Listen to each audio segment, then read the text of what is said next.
조선의 밤, 옛 이야기를 읽어드리는 야담록입니다.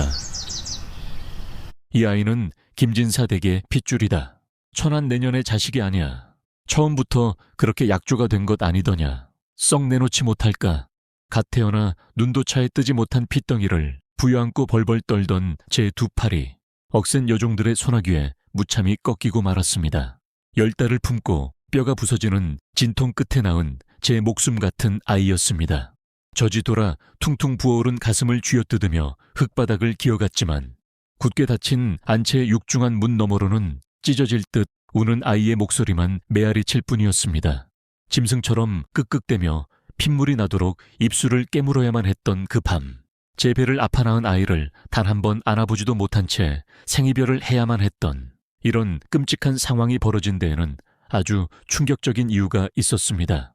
육중한 대문이 등 뒤에서 닫히는 순간 저는 완전히 단절된 거대한 세계에 던져졌습니다. 수십 명의 노비들이 쟁얼음으로 마당을 오가고 있었지만 집안 구석구석에는 숨이 막힐 듯 팽팽하고 차가운 긴장감이 흐르고 있었습니다.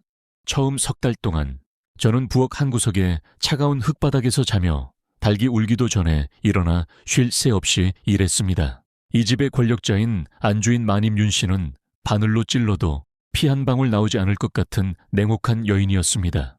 마님의 비단 치맛자락 스치는 소리만 들어도 여종들은 사시나무 떨듯 어깨를 움츠렸습니다.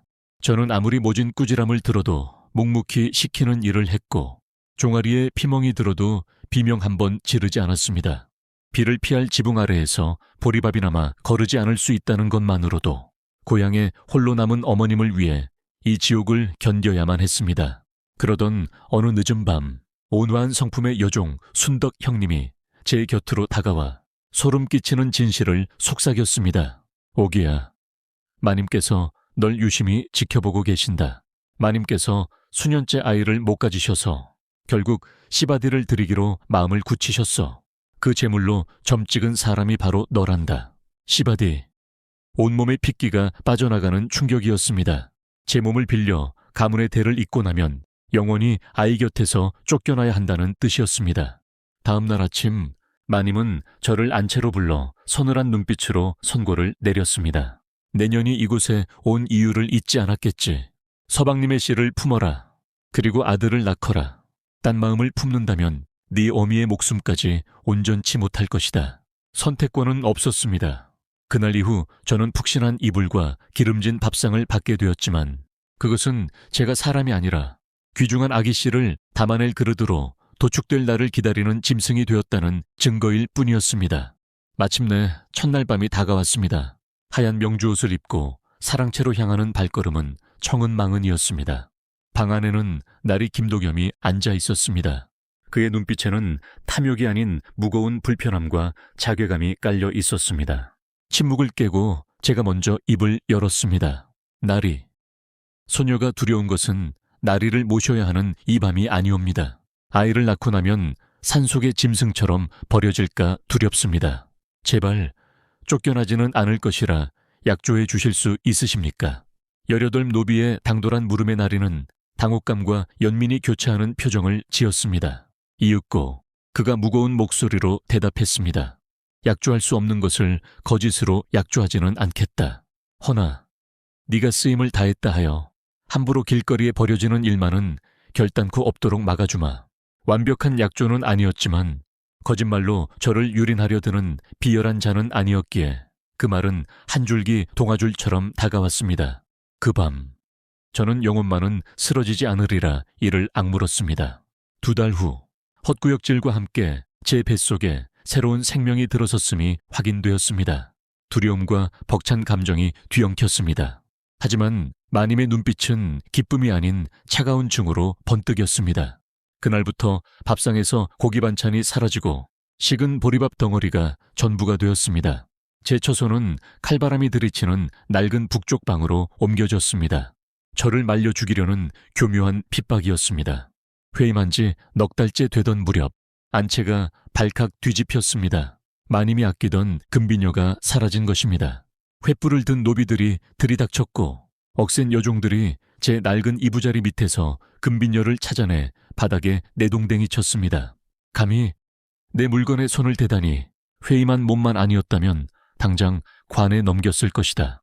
마님의 치밀한 모함이었습니다. 저를 파렴치한 도둑년으로 만들어 아이를 낳자마자 합법적으로 쫓아내려는 독살스러운 계략이었습니다. 흙바닥에 무릎이 짓눌린 채 저는 피가 나도록 입술을 깨물며 치욕을 견뎌야 했습니다.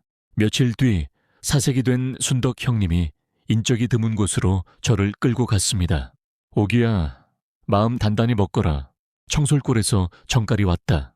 네, 어머님께서 지난달에 돌아가셨다는구나. 세상의 모든 소리가 사라졌습니다.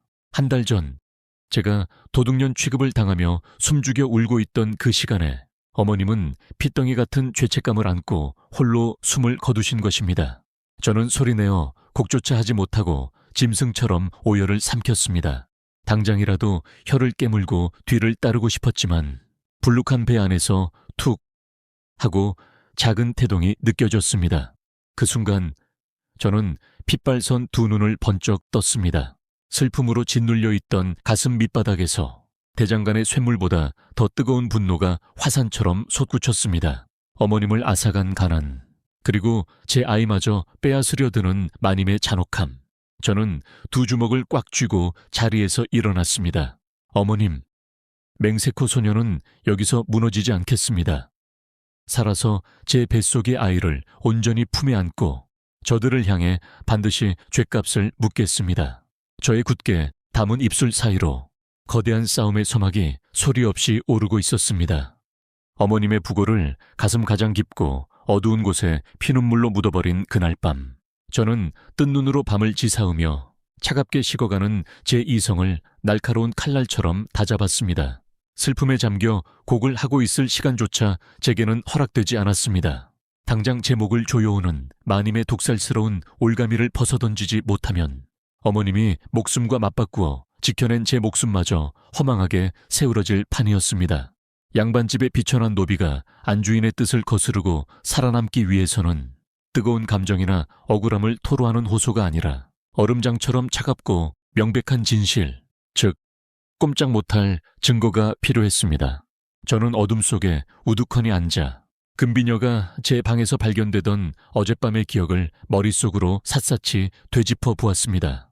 번쩍이는 그 금비녀가 제 낡고 해진 요 밑에서 나왔다고 했습니다. 하지만 그 요는 바로 전날 저녁 순덕 형님이 낡은 솜을 틀어 새로 갈아주신 것이었습니다. 저는 순덕 형님이 이부자리를 펴는 것을 바로 곁에서 지켜보았고 그 밑에는 집단 부스러기 하나 없이 깨끗했다는 것을 제 두 눈으로 똑똑히 보았습니다. 그리고 저는 그 길로 부엌에 나가 밤이 깊도록 쭈그리고 앉아 마님의 탕약불을 조절하고 있었습니다. 그렇다면 결론은 단 하나였습니다. 누군가 제가 부엌에 있는 사이 빈방에 몰래 스며들어 그 금비녀를 제 이부자리 밑에 고의로 쑤셔박아 두었다는 뜻이었습니다. 조선시대에 노비가 주인의 귀한 재물에 손을 댄다는 것은 곧 죽음을 의미했습니다. 가벼우면 뼈가 부러지도록 장형을 맞고 먼 고을의 관비로 팔려가는 것이고 무거우면 그 자리에서 멍석마리를 당해 목숨을 잃어도 관에서조차 왈가왈부하지 않는 무거운 죄였습니다. 마님은 뱃속에 든 아이의 핏줄만 빼앗고 저라는 존재 자체를 이 세상에서 가장 합법적이고 비참한 방식으로 지워버리려 한 것입니다. 다음 날 새벽, 저는 동이트기도 전에 살얼음이 낀 우물가로 나가 찬물로 세수를 하며 남은 눈물 자국을 말끔히 씻어냈습니다. 그리고 꼭두새벽부터 물을 기르러 나온 순덕 형님에게 다가갔습니다. 주위를 살피며 불안한 눈빛을 하는 형님에게 저는 한치의 떨림도 없는 맑고 서늘한 목소리로 물었습니다.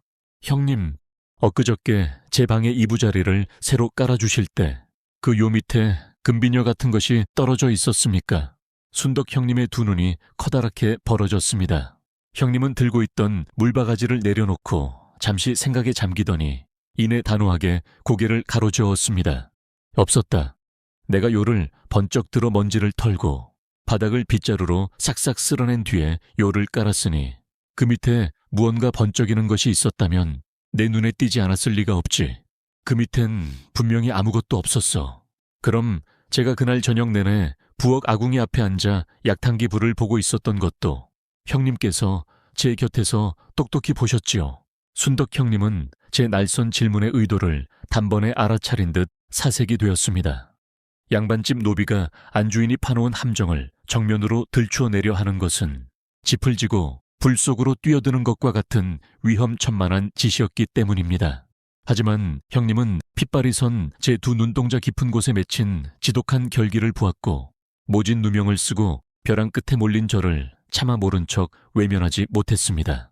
형님은 파르르 떨리는 입술을 굳게 깨물며 말없이 고개를 끄덕였습니다. 자신이 기꺼이 제 억울함을 풀어줄 증인이 되어 주겠노라는 목숨을 건 무언의 약조였습니다. 저는 주저하지 않고 그 길로 곧장 사랑채를 향해 무거운 발걸음을 옮겼습니다. 이 거대하고 숨막히는 집안에서 마님의 무소불위 권력을 견제하고 진실을 밝혀줄 수 있는 유일한 사람은 역설적이게도 늘 집안일의 방관자였던 나리 김도겸뿐이었습니다. 비록 그가 마님의 등살을 피해 늘 사랑채의 문을 닫고 귀를 막는 나약한 사대부라 할지라도 제 뱃속에 든 가문의 유일한 핏줄을 지키기 위해서라도 지금은 그 연약한 방패라도 온 힘을 다해 붙잡아야만 했습니다. 아침에 청명한 햇살이 스며드는 사랑채의 방문을 조심스레 열자 짙은 묵향이 코끝을 찔렀습니다. 나리는 꼿꼿한 자세로 서책을 넘기고 있었습니다. 이른 시각에 여종이 감히 사랑채 문턱을 넘은 것에 놀란 나리가 미간을 가볍게 찌푸렸지만 저는 망설임 없이 차가운 마룻바닥에 납작 엎드려 큰 절을 올렸습니다. 그리고 억울함에 흥분하거나 서러운 눈물을 쏟아내는 대신 뼛속까지 시리도록 차분하고 정돈된 목소리로 전날 밤의 진실을 조목조목 고하기 시작했습니다. 나리, 소녀 도둑질을 하지 않았사옵니다. 이부자리가 교체된 시각, 소녀가 부엌에 머물렀던 시간, 그리고 그 사이 누군가 제 빈방에 드나들었다는 사실을 아래로 왔습니다. 한치의 과장도 없는 묵직한 사실들이 고요한 서재의 공기를 가르고 나리의 귓가에 꽂혔습니다. 뒤따라 들어온 순덕 형님 역시 제 곁에 엎드려 제 말이 모두 참이라는 사실을 떨리는 목소리로 거듭 증언해 주었습니다. 나리의 얼굴이 차갑게 굳어갔습니다. 서책을 쥐고 있던 그의 하얀 손마디가 미세하게 떨리는 것을 저는 똑똑히 볼 수 있었습니다. 이 집안에서 마님이 어떤 방식으로 아랫사람들을 통제하고 기강을 잡는지 그도 전혀 모르지는 않았을 것입니다. 하지만 이렇게까지 교활하고 잔혹한 방식으로 제 핏줄을 회임한 여종에게 도둑의 누명까지 씌워 사지로 내몰고 있다는 적나라한 진실 앞에서는 그도 도저히 평정심을 유지할 수 없는 듯 했습니다. 방 안에는 숨소리조차 들리지 않는 팽팽한 침묵이 무겁게 내려앉았습니다. 한참의 시간이 흐른 뒤 나리가 길고 무거운 한숨을 내쉬며 천천히 입을 열었습니다. 알겠다. 네가 억울하게 누명을 쓰고 쫓겨나는 일은 결코 없도록 내가 조치할 것이니 이만 물러가거라. 마님의 죄를 정면으로 들추어내어 벌하겠다는 통쾌한 약속은 없었습니다. 그것이 이 집안이 굴러가는 썩어빠진 생리였고 가문의 체면을 목숨보다 중시하는 조선 사대부의 나약한 한계였습니다. 하지만 적어도 저를 쫓아내려는 마님의 명분을 무너뜨리고 관에 끌려가 매를 맞는 끔찍한 일은 막아냈다는 것만으로도 지금은 큰 승리였습니다. 사랑채를 나서는 제 등 뒤로 무언가 무거운 짐에 짓눌린 듯한 나리의 시선이 오랫동안 따라붙는 것이 등덜미로 느껴졌습니다. 그의 가슴속 깊은 곳에 켜켜이 쌓여있던 방관자의 묵은 먼지가 자그마한 파문을 일으키며 흔들리기 시작했다는 것을 그때 저는 어렴풋이 짐작할 수 있었습니다. 그렇게 위태로운 살얼음판 같았던 가을이 지나고 살을 내는 듯한 칼바람이 마당을 휩쓰는 지독한 한겨울의 새벽이 찾아왔습니다. 마침내 제 뱃속의 아이가 세상 빛을 보려는지 허리가 끊어질 듯한 무서운 진통이 시작되었습니다. 처음에는 아랫배가 단단한 돌덩이처럼 뭉치며 은근하게 옥죄어 오더니 밤이 깊어질수록 온몸의 뼈와 살이 날카로운 톱니바퀴에 갈기갈기 찢겨나가는 듯한 끔찍한 고통이 덮쳐왔습니다. 북향으로 난 낡고 차가운 방 안에 홀로 누워 저는 거친 소미불의 깃을 입에 꽉 물고 새어나오는 비명을 삼키고 또 삼켰습니다. 천한 씨바디 여종이 양반의 핏줄을 낳으면서 요란하게 곡소리를 내는 것은 뼈대 있는 가문의 엄격한 법도에 어긋나는 일이라며 마님이 미리부터 무서운 엄포를 놓았기 때문입니다. 방 안에는 변변한 온기조차 없었지만 제 이마에서는 비 오듯 뜨거운 식은땀이 쏟아져 내렸습니다. 핏줄이 터질 듯 붉게 달아오른 얼굴로 짐승처럼 헉헉거리며 밀려오는 진통을 온몸으로 견뎌냈습니다.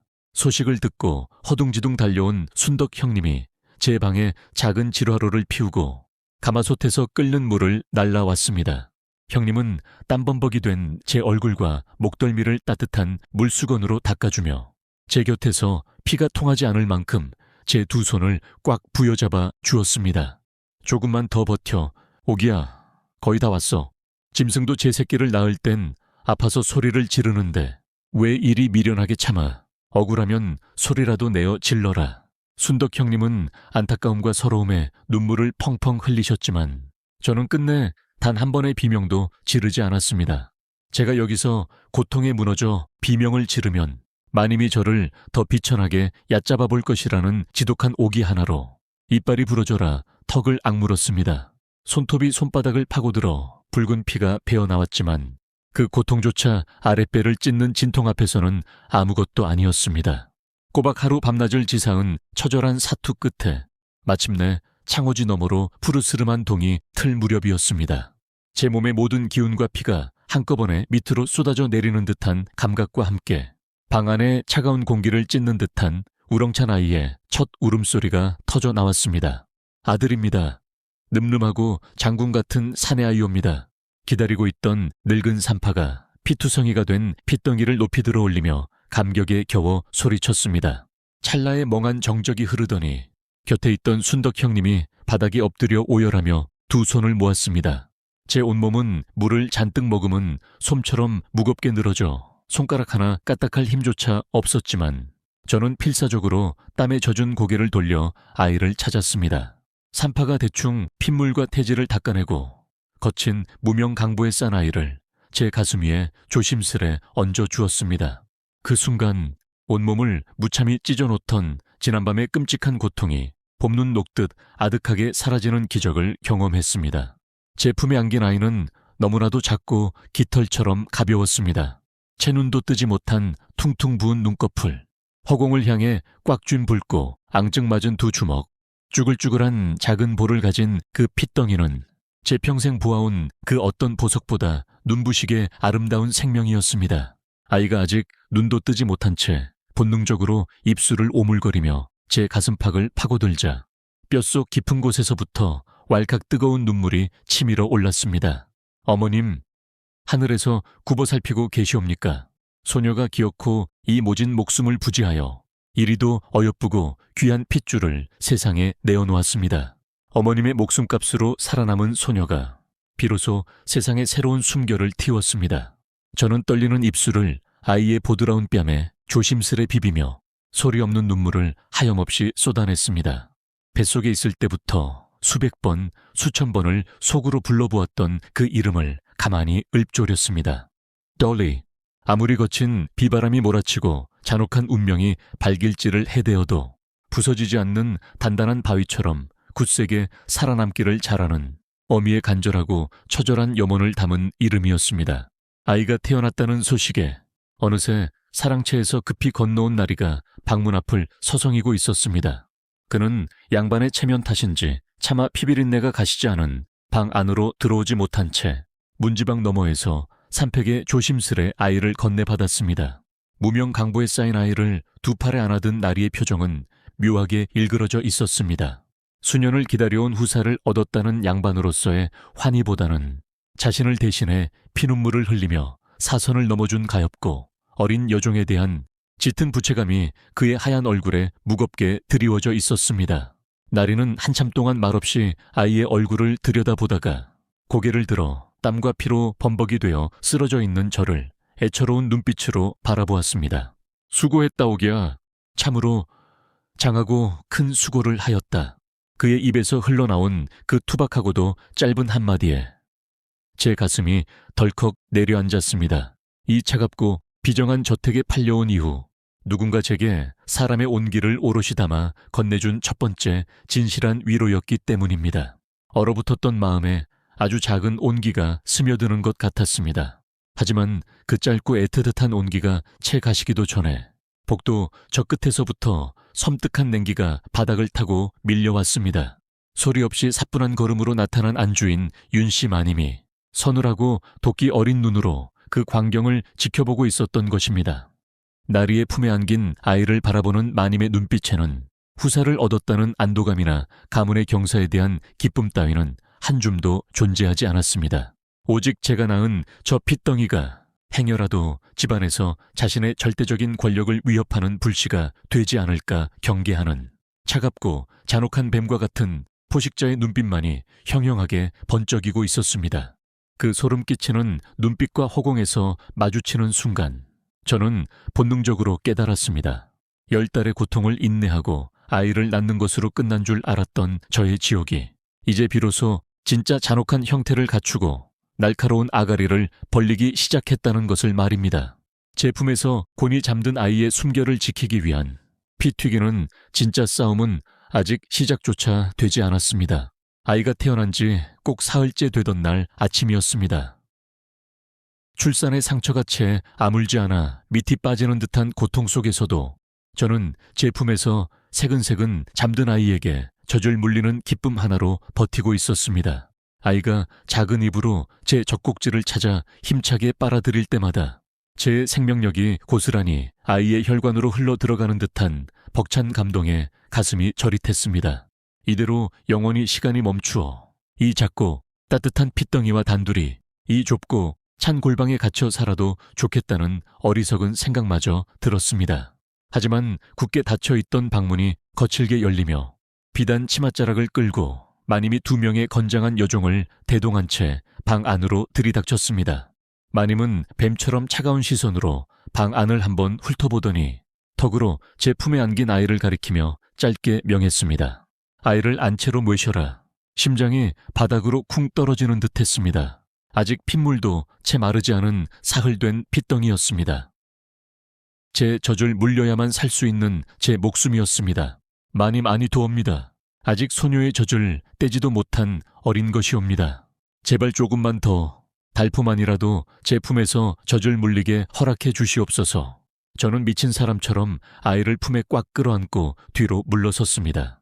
바닥에 엎드려 빌고 또 빌었지만 마님의 표정은 바위 덩어리처럼 한치의 미동도 없었습니다.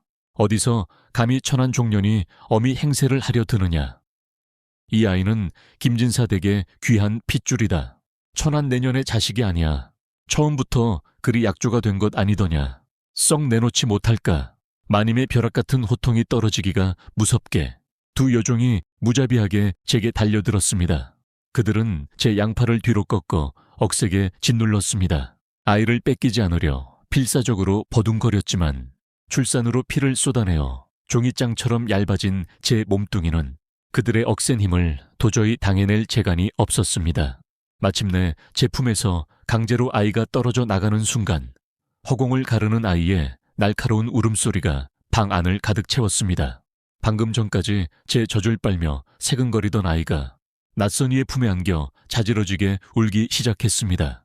제 몸의 살점이 산채로 뜯겨 나가는 듯한 참혹한 고통이 전신을 강타했습니다. 안 돼, 내 아이야, 내 아이란 말이다. 저는 짐승처럼 울부짖으며 맨발로 뛰어나가 여종의 치맛자락을 붙잡으려 했습니다. 하지만 마님은 경멸 어린 눈으로 저를 한번 내려다보고는 문 밖으로 매몰차게 발길을 돌렸습니다. 쿵 하고 육중한 방문이 닫히며 밖에서 빗장이 걸렸습니다. 굳게 닫힌 문 너머로 멀어져가는 제 아이의 자지러지는 울음소리만이 아득한 메아리처럼 들려왔습니다. 젖이 돌아 돌덩이처럼 부풀어 오른 가슴을 두 손으로 쥐어뜯으며 저는 차가운 흙바닥에 엎드려 미친 듯이 바닥을 긁어댔습니다. 손톱이 부러지고 피가 나도록 문지방을 긁으며 끄끄대고 오열했지만 아무도 굳게 닫힌 문을 열어주지 않았습니다. 이 거대하고 잔혹한 저택에서 비천한 시바디, 여종의 통곡 소리 따위는 짓밟힌 벌레의 비명처럼 하찮고 무의미한 것이었습니다. 얼마의 시간이 흘렀을까요? 제 울음소리조차 텅 비어버렸을 무렵 뒷문으로 소리 없이 들어온 순덕 형님이 바닥에 쓰러진 저를 말없이 품에 끌어안았습니다. 형님의 어깨가 들썩이며 소리 없는 눈물이 제 이마 위로 뚝뚝 떨어졌습니다. 저는 초점 없는 눈으로 허공을 응시하다 천천히 고개를 돌려 안채가 있는 방향을 노려보았습니다. 마님은 제가 이렇게 무너져 내리기를, 슬픔과 고통에 지쳐 제 발로 이 지옥 같은 집구석을 도망쳐 나가기를 바라고 있을 것입니다. 천한 씨바디가 자신의 눈앞에서 얼쩡거리는 것을 치워버리고 그 아이를 온전히 자신의 권력을 위한 도구로 독차지하기 위해서 말입니다. 하지만 새끼를 빼앗긴 어미의 눈물은 결코 땅으로 스며들지 않고 심장 가장 깊은 곳에서 시퍼런 독으로 변하여 타오른다는 것을 마님은 모르고 있었습니다. 저는 눈물로 얼룩진 뺨을 닦아내며 순덕 형님의 품에서 몸을 일으켰습니다. 형님, 저 절대 이 집에서 나가지 않을 것입니다. 아무리 짓밟고 피를 말려도 살아서 저 안채에 갇힌 내 아이의 울음소리가 멎는 것을 지켜볼 것입니다. 제 목숨이 끊어지기 전에는 결코 한 발짝도 이 집 문턱을 넘지 않을 것입니다. 그날부터 마님의 음모는 더욱 정교하고 악랄해졌습니다. 아이를 낳고 산후조리를 해야 할 핏기 없는 제게 마님은 하루 두 끼조차 제대로 허락하지 않았습니다.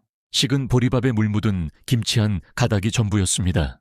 순덕 형님이 한밤중에 몰래 부엌에서 훔쳐온 누룽지를 제 입에 넣어주지 않았다면 저는 진작에 아사했을 것입니다. 그뿐만이 아니었습니다. 마님은 제게 주어지는 일의 양을 갑자기 2배, 3배로 늘렸습니다. 뼈마디에 아직 찬바람이 드는 출산 직후의 몸으로 저는 살얼음이 낀 우물에서 물동이를 이고 날라야 했고, 한겨울 꽁꽁 언가을게 쭈그리고 앉아 산더미 같은 빨래를 방망기질해야 했습니다. 잿물이 스며든 손등이 쩍쩍 갈라져 붉은 피가 뚝뚝 떨어져도 마님의 눈치를 보느라 집안의 어떤 노비도 제게 감히 눈길조차 주지 못했습니다.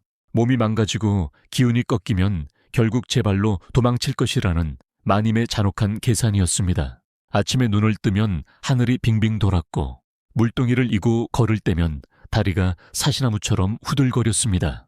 그러나 저는 절대로 쓰러지지 않았습니다. 제가 쓰러지는 순간 모든 것이 끝난다는 것을, 그리고 저 멀리 안채에서 희미하게 들려오는 제 아이의 울음소리가 저를 짐승처럼 일어서게 만들었기 때문입니다. 제가 사선을 넘나들며 버티고 있던 어느 늦은 오후, 우물에서 물동이를 이고 위태롭게 걸음을 옮기던 저를 사랑채 창문 너머로 지켜보던 나리의 시선이 멈추었습니다. 걸음마다 흔들리는 물동이, 그것을 버텨내려 앙상한 몸을 비틀거리는 제 뒷모습을 보며 나리는 손에 쥐고 있던 서책을 내려놓았습니다. 그날 저녁 툇마루 구석에 웅크려 앉아 피딱지가 엉겨붙은 손등을 입으로 호호 불고 있던 제 앞으로 조용한 발걸음이 다가왔습니다. 나리였습니다. 손이 왜 그러느냐. 좀 보여보아라. 저는 황급히 상처투성이인 손을 등 뒤로 감추며 자리에서 일어났습니다. 나리는 묵묵히 제 몰골을 살폈습니다. 움푹 팬 볼, 눈 밑에 짙게 깔린 검은 그림자, 핏기 하나 없는 파리한 입술. 도저히 2달 전 아이를 낳은 여인의 모습이 아니었습니다. 나리의 눈빛이 고통스럽게 흔들렸습니다. 몸은 어떠하냐? 버틸만 한 것이냐? 버틸 만하옵니다. 나리, 제가 나직하게 답한 그 한마디가 나리의 가슴에 깊은 비수가 되어 꽂힌 듯 했습니다. 괜찮다가 아니라 버틸 만하다는 그 말 속에 숨겨진 지독한 피눈물을 학식 높은 그가 모를 리 없었습니다. 나리는 더 이상 묻지 못하고 고개를 돌렸지만 꽉 쥔 2 주먹은 잘게 떨리고 있었습니다. 자신이 방관하는 사이 후사를 낳아준 가엾은 여종이 죽음의 문턱에서 고문을 당하고 있다는 사실이 마침내 그의 두꺼운 회피의 껍질을 깨뜨린 것입니다. 며칠 후 집안에 심상치 않은 기류가 흐르기 시작했습니다. 나리가 마님이 집을 비운 틈을 타 집안 살림을 수십 년간 관리해온 늙은 남종 막동을 사랑채로 조용히 은밀히 부른 것입니다. 막동은 마님의 권력이 두려워 평생 입을 꾹 다물고 살아왔지만 주인이 직접 멍석을 깔고 단단히 묻자 그간 억눌려 있던 집안의 썩은 내나는 진실들을 토해내기 시작했습니다. 금비녀 사건의 진실부터 터져 나왔습니다. 마님의 지시를 받은 다른 여종이 제가 부엌에 간 사이 제 방에 비녀를 숨기는 것을 막동이 직접 목격했다는 증언이었습니다. 하지만 막동의 고백은 거기서 끝이 아니었습니다. 나리, 사실 마님께서 오기전년이 출산한 직후 연애 음식에 남몰래 무언가를 섞어 넣으라 지시하신 적이 있사옵니다. 나리의 눈이 무섭게 커졌습니다. 무엇을 넣으라 하였느냐는 다그침에 막동은 파랗게 질린 얼굴로 바닥에 엎드렸습니다. 산모의 뼈를 삭게 하고 몸을 영영 회복하지 못하게 망가뜨리는 독한 약초라 하셨습니다. 소인이 차마 사람된 도리로 그리할 수 없어 버렸사오나 마님 측근의 여종이 몇 번 그것을 국에 섞어 먹인 것으로 아옵니다. 서재아는 숨소리조차 들리지 않는 끔찍한 정적에 휩싸였습니다. 나리의 두 눈동자는 분노와 자괴감으로 붉게 충혈되었습니다. 단지 쫓아내려는 것이 아니라 아예 병신을 만들어 길거리에 내다버리려 했다는 잔혹한 진실의 나리는 두 눈을 질끈 감았습니다. 더 이상 이 참극을 모른 척 덮어둘 수는 없었습니다. 그러나 제가 나리의 이러한 각성을 기뻐하기도 전에 세상에서 가장 끔찍한 위기가 벼락처럼 저를 덮쳐왔습니다. 늦은 밤 사색이 된 순덕 형님이 제 방으로 숨어들어와 저를 붙잡고 오열했습니다. 오기야, 큰일 났다. 마님의 친정 오라버니가 오늘 낮에 나리 몰래 이 집에 스며들어왔다. 마님이 널 이 집에서 영영 치워버리려고 관에 고발장을 넣으려 작당을 했어. 마님의 친정 오라버니는 인근 고을 수령과 깊게 결탁하여 이권을 챙기는 타락하고 무도한 자였습니다. 양방에서 천한 노비가 주인을 홀려 가산을 축내고 주인의 금품을 훔쳤다는 죄목으로 관에 넘겨지면 그것은 곧 재판 없는 사형 선고나 다름없었습니다. 흠씬 두들겨 맞고 먼 국경 지방의 관비로 팔려가거나 형장에서 목숨을 잃는 것뿐이었습니다. 내일 모레 딱 사흘 뒤에 포졸들을 불러 널 끌고 갈 작정이란다. 오기야, 도망쳐라. 제발 이 밤에 도망쳐. 눈앞이 아찔해졌습니다. 저항할 힘조차 없는 비천한 종년의 숨통을 끊어놓기 위해 관아의 권력까지 동원하다니요.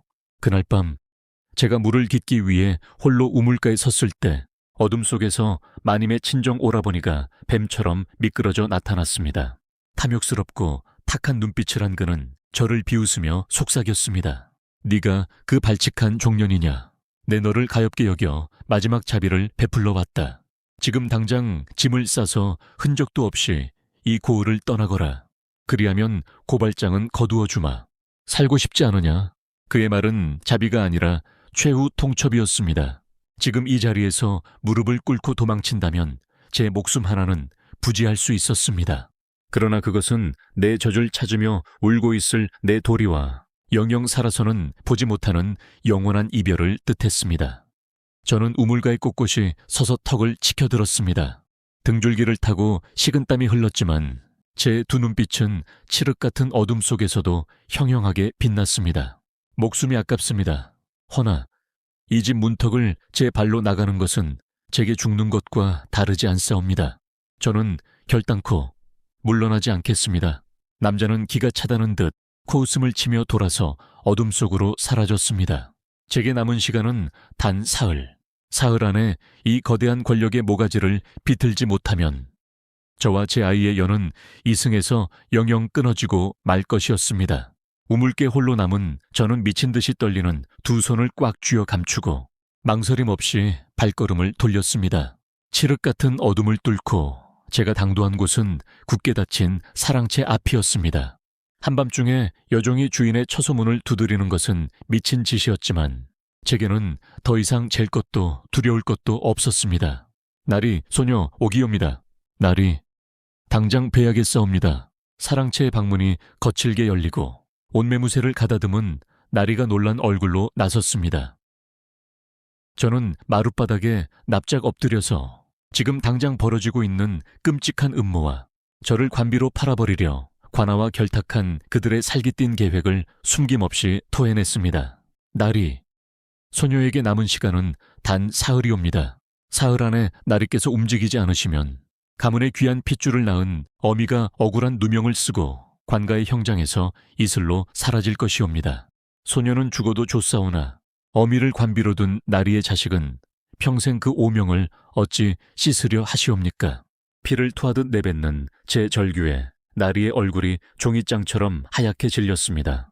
오랫동안 눈을 감고 귀를 막아왔던 사대부의 마지막 방어선이 핏덩기를 지키기 위해 사지로 뛰어든 어미의 처절한 포효 앞에 마침내 산산이 부서져 내리는 순간이었습니다.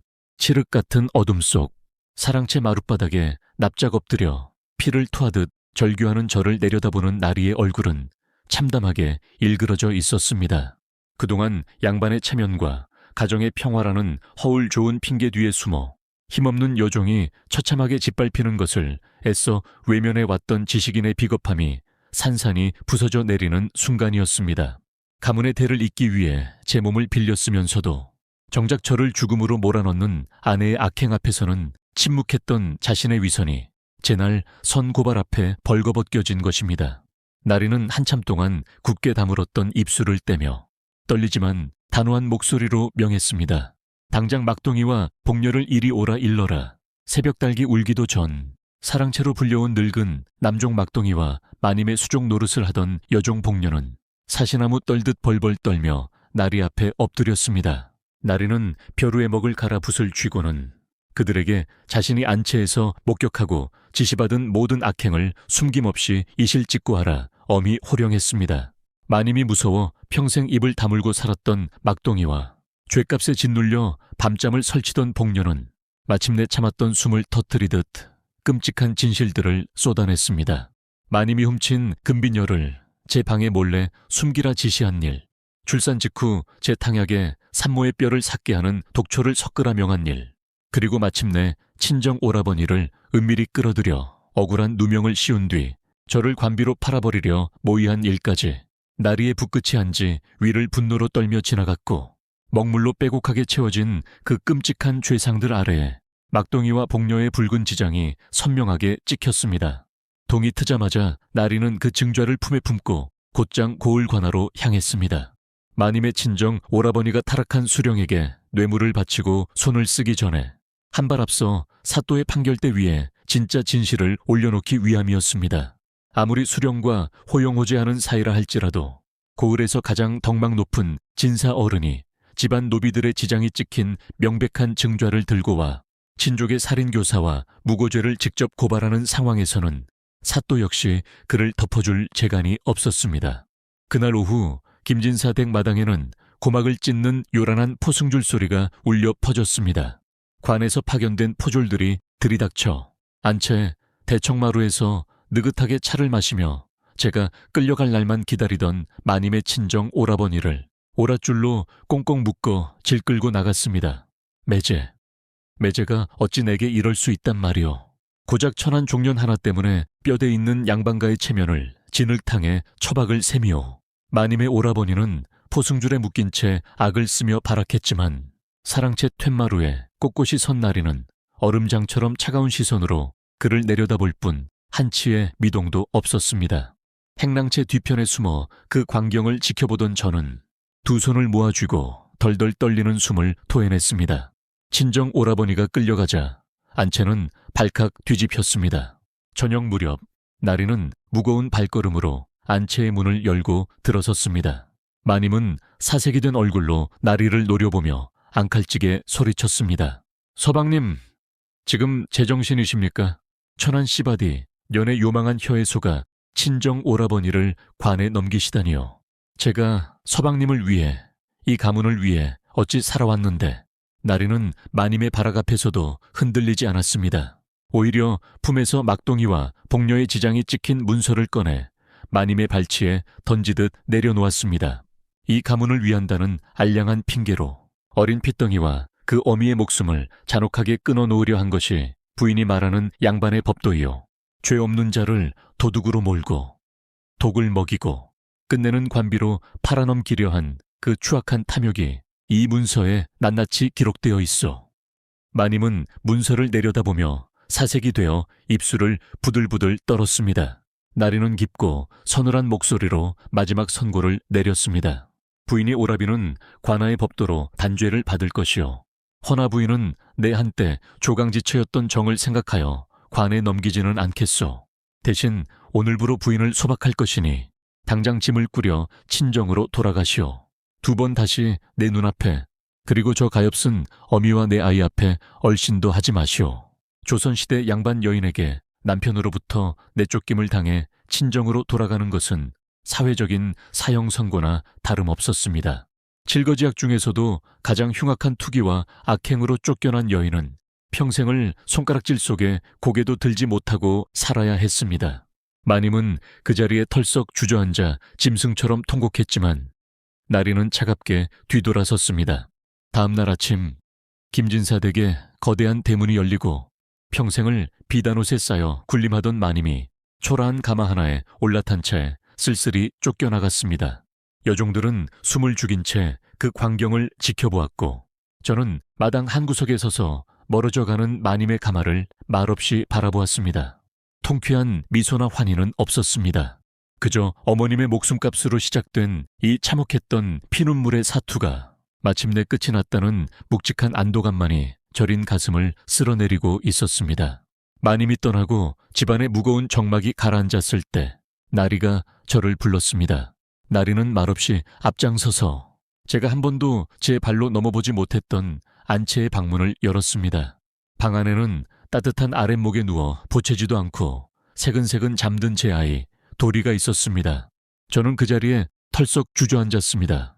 다리에 힘이 풀려 도저히 걸어갈 수가 없어 무릎으로 바닥을 기어 아이에게 다가갔습니다. 떨리는 두 손으로 포대기에 쌓인 그 작은 핏덩이를 품에 끌어안는 순간 제 가슴 속에 피멍처럼 맺혀있던 모든 서름과 한이 뜨거운 눈물이 되어 폭포수처럼 쏟아져 내렸습니다. 내 아가, 내 불쌍한 아가, 어미가 왔단다. 어미가 이제 널 놓지 않을 것이야. 아이는 제 품에 안기자마자 익숙한 젖 냄새를 맡은 듯 작은 입술을 오물거리며 제 가슴팍을 파고들었습니다. 그 따뜻하고 부드러운 천, 잃어버렸던 제 심장의 반쪽이 비로소 제자리로 돌아와 뛰는 듯 했습니다. 저는 소리내어 목 놓아 울며 아이의 뺨에 쉴 새 없이 입을 맞추었습니다. 나리는 등 뒤에 서서 그 광경을 지켜보며 조용히 눈물을 훔치고 있었습니다. 며칠 뒤 나리는 저를 다시 사랑채로 불렀습니다. 그의 책상 위에는 누렇게 바랜 종이 문서 하나가 놓여 있었습니다. 제 이름 석자와 평생 이 집의 소유물임을 증명하는 노비 문서였습니다. 나리는 말없이 화로의 숯불을 뒤적이더니 그 노비 문서를 들어 타오르는 불길 속에 집어 던졌습니다. 나리, 어찌? 제가 놀라 소리쳤지만 나리는 불길 속에서 시커먼 재로 변해가는 문서를 고요히 지켜볼 뿐이었습니다. 오늘부로 넌 더 이상 이 집의 노비가 아니다. 억울하게 팔려온 내 어미의 빚은 진작에 청산되었고 네가 흘린 피눈물은 이 가문이 평생을 갚아도 모자랄 것이다. 너를 온전한 평민으로 면천할 것이니 원한다면 이 집을 떠나 새 삶을 살아도 좋다. 노비의 문서를 불태워 자유를 준다는 것은 꿈에서조차 상상하지 못한 일이었습니다. 문서가 하얀 연기로 피어올라 허공으로 흩어지는 것을 보며 저는 하염없이 눈물을 흘렸습니다. 하지만 저는 바닥에 엎드려 나리에게 큰 절을 올리며 대답했습니다. 나리, 소녀의 족쇄를 풀어주신 은혜는 백골이 남만 기옵니다. 허나 저는 이 집을 떠나지 않겠습니다. 제 목숨을 바쳐 지켜낸 제 아이가 자라는 것을 곁에서 지켜보며 살고 싶사옵니다. 나리는 제 대답을 이미 예상했다는 듯 자유롭고 따뜻한 미소를 지었습니다. 그리할 줄 알았다. 그렇다면 이제부터 너는 비천한 여종이 아니라 내 아이를 낳아준 이 집의 당당한 측실로서 살아갈 것이다. 더 이상 그 누구도 너와 네 아이를 함부로 대하지 못할 것이다.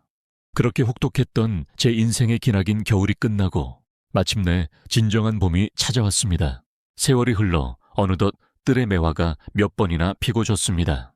저는 더 이상 차가운 흙바닥에서 잠을 자지도 살얼음 낀 우물물에 손을 담그지도 않았습니다. 안채의 조용한 방에서 하루가 다르게 늠름한 바위처럼 튼튼하게 자라나는 제 아이 도리에게 글을 가르치고 다정한 노래를 불러주며 평화로운 일상을 살아가고 있습니다. 저를 그토록 끔찍이 아껴주던 순덕 형님은 제 아이의 유모가 되어 우리 모자의 곁을 든든하게 지켜주고 있습니다. 가끔 첫눈이 소복하게 내리는 밤이면 저는 따뜻한 방창문을 열고 까만 밤하늘을 올려다보곤 합니다. 저 별들 어딘가에서 어머님이 환하게 웃으며 저를 굽어 살피고 계실 것만 같기 때문입니다. 가장 낮고 비천한 신분으로 태어나 잔혹한 운명의 벼랑 끝에 내몰렸지만 새끼를 지켜내겠다는 짐승 같은 모성애와 불의에 굴복하지 않고 진실을 마주한 그 서늘한 용기가 결국 제 삶을 구원했습니다. 이 거대한 세상 속에서 이름 없는 씨바디 여종에 불과했던 제가 마침내 제 운명의 진짜 주인이 되어 당당히 서 있게 된 것입니다. 살아남는 것, 그리고 끝내 지켜내는 것. 그것이 제가 세상에 남긴 가장 위대한 복수이자 승리였습니다. 오늘 밤 야담록이 들려드린 이 시린 겨울 끝에 피어난 조선의 예시야기가 여러분의 지친 마음 한구석에 작은 온기가 되었기를 바랍니다. 가장 깊은 어둠 속에서도 희망의 불씨는 결코 꺼지지 않는 법이니까요.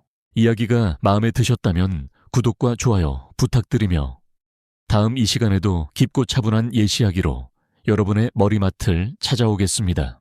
오늘 밤도 평안한 꿈 꾸시길 바랍니다.